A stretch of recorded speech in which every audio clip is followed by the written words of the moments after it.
So ito na. Ito oh. Wala na yung belt naman ka-GM. Yan oh. Kumakalog kasi itong kanyang AC compressor. Bali modification kasi ito. Kaya ngayon tatanggalin natin tapos titignan natin yung bracket kasi naputol yung bracket na sa loob. Sa ilalim. Yan. Yan kalog. So ito naman ka-GM. Bali pinawilding natin yung bracket ng AC compressor to. Kasi itong compressor na to, itong kanyang bracket, bali modified dito. Yung additional na AC compressor dito. Yan sa aircon. Ito sa sakyan na ito. Kaya yan, naputol yung niya. Naputol tong bracket niya kaya pinawilding natin. Yan siya. Okay na siya. Yan. So kakabit na natin ngayon.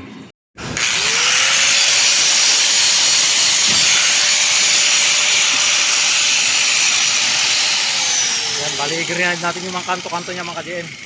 Kasi tumatama sa mga ibang niya doon sa katabi niya. Para matanggal yung talim ng bakal. Modified kasi itong bracket na ito. Ayan, sa AC compressor. Kaya yan. Ayan siya. Dito tayo sa pwesto ng body shop. Ayan, body repair yung sakyan. Ayan. So ito na. Ayos na siya mga ka-GM. Ayan. Makikita nyo, umaandar na siya. So ayos na ayos.